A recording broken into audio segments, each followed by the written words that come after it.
நம்ம வந்து குளிக்கிறதுக்கு பொடி தயாரிக்க போகிறோம். இப்போ அதுக்கு என்னெல்லாம் தேவைன்றதை நம்ம இப்போ பார்க்கலாம். சரியா? சரி. பாசிப்பயிறு நமக்கு எவ்வளோ தேவையோ அவ்வளோ எடுத்துக்கலாம். நான் வந்து இதில் கம்மியாக காட்டுறேன். நான் அரைக்கும் போது நிறைய போட்டுக்குவேன். உங்களுக்கு தெரியணுன்றதுக்காக நான் கொஞ்சம் கம்மியாக எடுத்து காட்டுறேன். அப்புறம் இது வந்து கஸ்தூரி மஞ்சள், எல்லாருக்கும் தெரிஞ்சிருக்கும். இது அப்படியே தட்டிட்டு போட்டுக்கிட வேண்டியதான். அப்புறம் இது கொஞ்சமாக நம்ம பட்டை 2 ஏலக்காய் சும்மா ஸ்மெல்லுக்கு. அப்புறம் வெந்தயம். இது வந்து செண்பகப்பூ அப்படியே 4 கிடச்சிச்சு, அதை அப்படியே காய போட்டு வச்சுருக்கேன், அவ்வளோதான். அதுக்கப்புறம் இது வந்து ரோஸு இதழ்.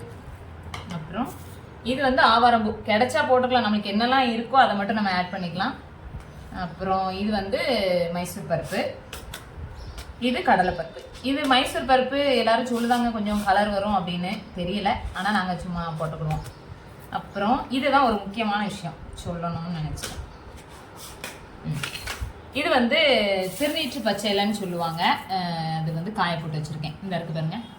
இது வீட்டில் செடி இருக்குது, அதனால கொஞ்சம் நிறைய வந்தோடனே எல்லாம் கட் பண்ணிவிட்டு. தெரியுதாடா? துளசி இல்லை, இது துளசி மாதிரி இருக்கும், ஆனால் இது வந்து திருநீற்று பச்சை இலை.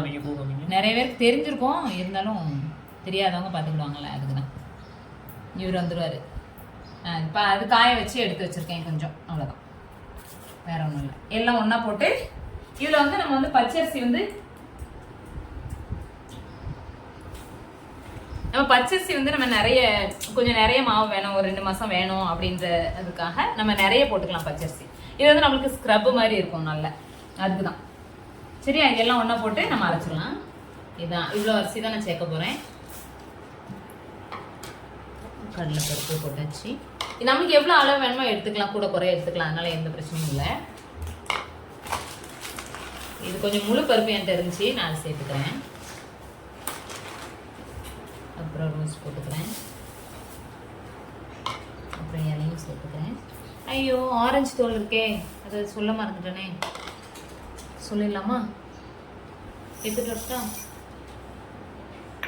ஆரஞ்சு தோல் கூட வச்சுக்கலாம், மாதுளம்பழம் தோல் கூட வச்சுக்கலாம். என்கிட்ட மாதுளம்பழம் தோல் இல்லை, நான் ஆரஞ்சு தோல் நான் காய போட்டு வச்சுருக்கேன். அது பார்க்குறேன், அதுவும் சேர்த்துக்கிறேன். வா அது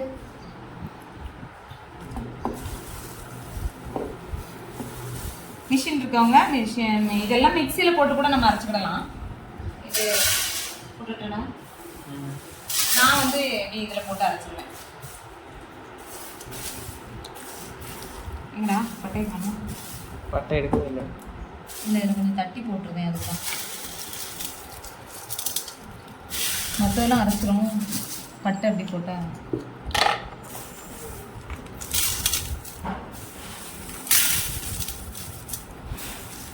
கஸ்தூரி மஞ்சள் மட்டும் லைட்டாக மிக்சியில் தட்டிட்டு இதில் போடணுங்க.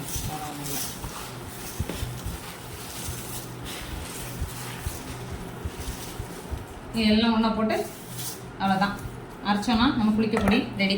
உங்களுக்கு மஞ்சள் சேர்த்துக்கல, ஏன்னா பசங்களும் யூஸ் பண்ணுவாங்க அப்படின்றதுனால மஞ்சளை நம்ம தனியாக நம்ம குளிக்கும் போது இதுலேருந்து கொஞ்சம் பவுடர் எடுத்து மஞ்சள் பொடியும் நம்ம அதில் ஆட் பண்ணிக்கலாம். இப்போ நம்ம வந்து அரைச்சிடலாம். அரைச்சிட்டு பொடி எப்படி இருக்குன்னு நான் உங்களுக்கு காட்டுறேன். சரி, எல்லாம் முடிஞ்சிருச்சு பார்த்துக்கோங்க. இப்போ எல்லாம் அரைச்சோன்னே மாவு எப்படி இருக்குன்னு நம்ம பார்க்கலாம்.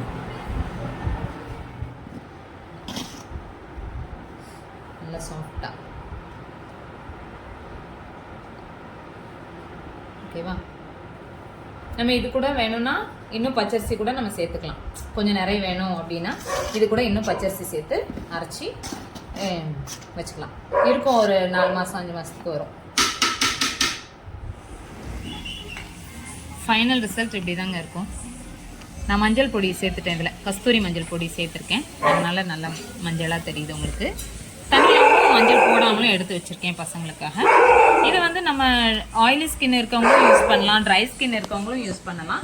இப்போ ட்ரை ஸ்கின் இருக்கவங்க எப்படி யூஸ் பண்ணணும்னா கொஞ்சம் பால் ஆட் பண்ணிக்கோங்க அது கூட, அப்போ தான் உங்களுக்கு அது இன்னும் ட்ரை ஆகாமல் உங்களுக்கு காட்டும். அதுவும் இல்லாமல் ஆயிலி ஸ்கின் இருக்கவங்க நீங்கள் இப்படியே கூட தேய்ச்சி குளிச்சுக்கலாம், உங்களுக்கு ஆயில் வந்து பேலன்ஸ் ஆகும். ட்ரை பண்ணி பாருங்கள். நன்றி.